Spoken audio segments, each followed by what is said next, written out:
Баршаңызға сәлем достар, каналыма қош келдіңіздер. Рамазан айының ауызашар дастарханына арнап өте дәмді, тойымды, шықырлақ, ең керемет, ең ерекше пәтірдің рецептімен бөлісемін. Каналымнан алыстамай видеомды соңына дейін көріңіздер. Бірінші біздер қамырын илеп аламыз. Әдеттегідей ұнымызды електен өткізіп, оған аздап тұз салып, және де жұмыртқамызды салып, үстінен жылы суымызды құйып, жақсылап қамыр етіп илеп аламыз. Ауызашарға келген қонақтарым бүкіл таң қалысып тұрып, тауысып тұрып жеп қойды. Сондықтан мен ұнағандығы сонша сіздерге осы рецептпен бөлісейін деп шештім. Видеомды соңына дейін көріңіздер. Және де мені қолдап, лайк, комментарий қалдыруды ұмытпаңыздар. Қамырымыз дайын, осындай жұмсақтықта илеу қажет. Енді осы қамырымызды демалдырып 20-30 минутқа қоя тұрамыз. Мен мына жерде фаршқа пияз қосып, қарабұршыны салып дайындап алғанмын. Енді демалған қамырымызды екі бөлікке бөліп, суала етіп, тағы да 5 минутқа демалдырып қоямыз.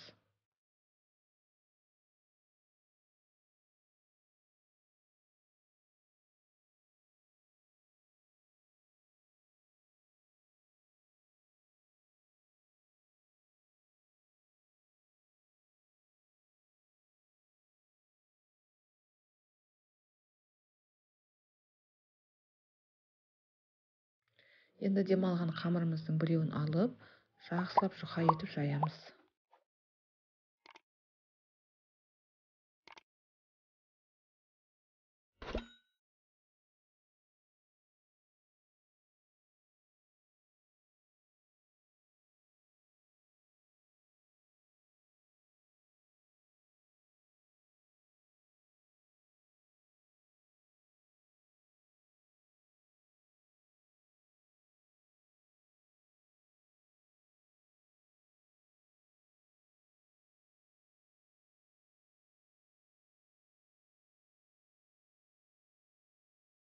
Барынша қолымыздың көмегімен осылай жұқартып аламыз.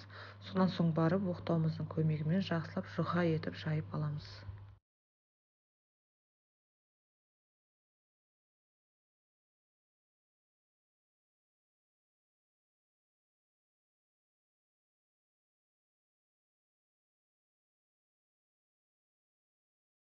Қамырымыз дайын, жұқартып жайып алдық. Енді еріген сармайымызды толықтай жағып шығамыз.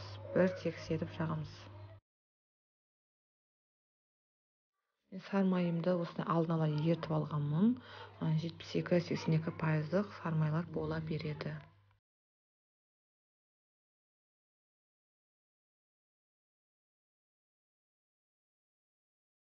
Енді видеода көрсетілгендей етіп, осы қамырларымызды пышақтың көмегімен кесеміз.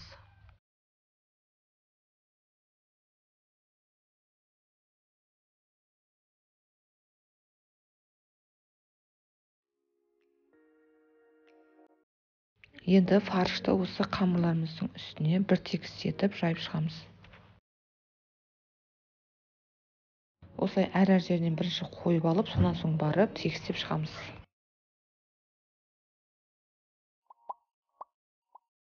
Қамырларымызды осылай енді тегістеп жайып шығамыз. Ортасындағы қамырға ғана салмаймыз.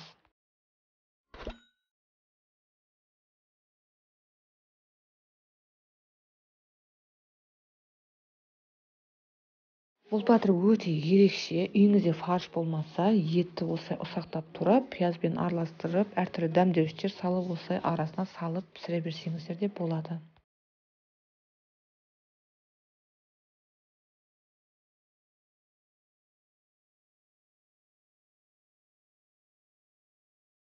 Енді экранда көрсетілгендей жасайсыздар. Қамырымыздың бір шетінен алып, осылай орайсыздар, бір-бірінің үстіне орап шығамыз.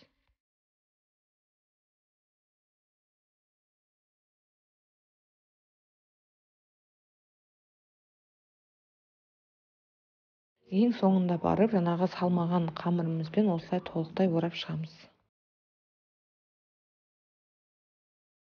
Енді қамырымыздың осындай екі шетін қаттырақ етіп жармастырамыз.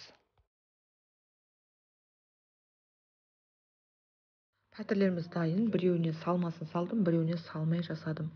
Енді осы пәтірлерімізді 20 минутқа демалдырып қоямыз.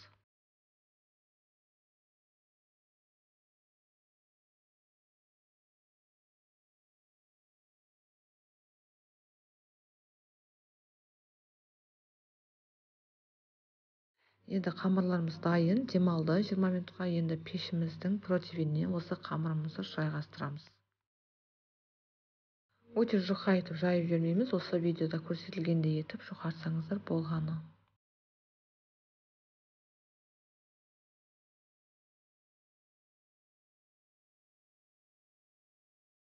Пешімізді міндетті түрде алдын ала қыздырып қойыңыздар.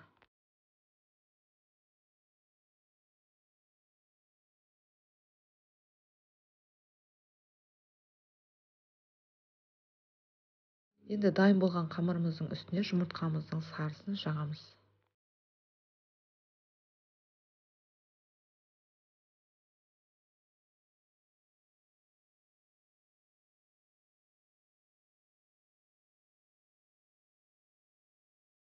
Жұмыртқамыздың сарысын жақ болдық. Енді қызып тұрған пешімізде 170-180 градуста қызарғанша пісіріп аламыз. Пәтірлеріміз дайын, өте жұмсақ болып шықты. Көріп тұрғандарыңыздай өте ерекше пәтір. Сіздер де дәл осы рецепт бойынша пісіріп көріңіздер, және де келген қонақтарыңызды таң қалдырыңыздар. Менен керемет рецепттер күтіңіздер. Видеомды соңына дейін көргендеріңіз үшін рахмет. Сау саламат болыңыздар.